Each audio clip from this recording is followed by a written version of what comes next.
วันที่ 3 กรกฎาคม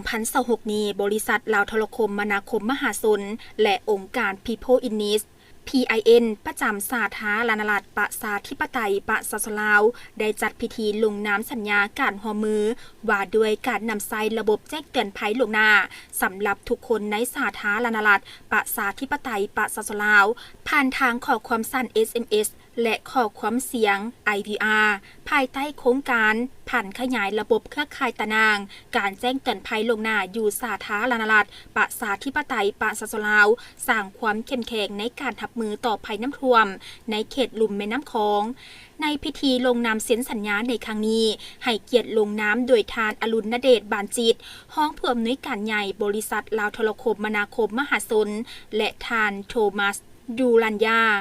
หัวหน้าแผนงานขององค์การ People in Need PIN ประจำสาธารณรัฐประชาธิปไตยประชาชนลาวโดยให้เกียรติเข้าร่วมเป็นสักขีพยานของทานพวงประเสริฐแก้วสุวรรณคณะประจำภาคหัวหน้าห้องการกระทรวงเทคโนโลยีและการสื่อสารมีบรรดาต่างหน้าจากกรมอุตุนิยมและอุทกศาสตร์คณะอำนวยการบริษัทลาวโทรคม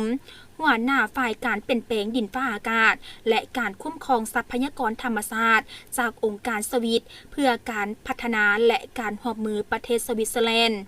เพิ่มด้วยคณะผู้บริหารจากทั้งสองกระทรวงองค์การสหประชาชาติประจำสาธารณรัฐประชาธิปไตยประชาชนลาวและภาคส่วนเกี่ยวข้องเข้าร่วมจุดประสงค์ของการร่วมมือในครั้งนี้แม่นได้เน้นหนักให้เห็นถึงความสำคัญของการร่วมมือทางภาครัฐองค์การจัดตั้งสากลและภาคเอกชนในการเสริมสร้างความรับรู้และความพร้อมในการรับมือภัยพิบัติได้ทันเวลาและการขยายการเผยแพร่ข้อมูลเตือนภัยลวงหน้า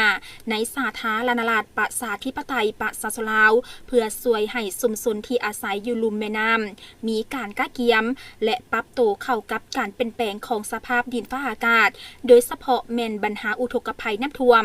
ที่ได้ส่งผลกระทบโดยกงต่อชุมชนการดำรงชีวิตและพื้นฐานโครงสร้างในขอบเขตทั่วประเทศโดยการส่งสัญญาณแจ้งเตือนภัยให้มีการเตรียมพร้อมในการยกย้ายก่อนที่ภัยพิบัติจะเกิดขึ้นโดยผ่านนวัตกรรมเทคโนโลยีดิจิตอลที่ทันสมัยการพัฒนาขีดความสามารถและการร่วมมือกับหลายภาคส่วนที่เกี่ยวข้องรวมทั้งกรมอุตุนิยมและอุทกศาสตร์ DMH ภายใต้กระทรวงเกษตรกรรมและสิ่งแวดล้อมและการสนับสนุนทุนจากบรรดาคู่ร่วมงานเพื่อการพัฒนา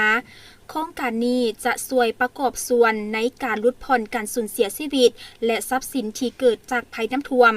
ดังนั้นองค์การ People in Need ร่วมกับบริษัทลาวโทรคมจึงได้มีการจัดตั้งปฏิบัตินำใช้ระบบแจ้งเตือนภัยล่วงหน้าสำหรับทุกคนในสาธารณรัฐประชาธิปไตยประชาชนลาวโดยผ่านช่องทางข้อความสั้น SMS และข้อความเสียง IVR ซึ่งจะช่วยเพิ่มความเข้มแข็งให้แก่การกระจายข้อมูลแจ้งเตือนภัยระดับชาติไปยังชุมชนที่มีความเสี่ยงมีความว่องไวเชื่อถือได้และเข้าถึงได้ง่ายการร่วมมือในครั้งนี้จึงเป็นขีดหมายอันสำคัญในการขยายระบบแจ้งเตือนภัยล่วงหน้าที่นอนอยู่ในบรรดาพื้นที่9 แขวงรวมมี33ตัวเมืองเป้าหมายที่มีความเสี่ยงสูง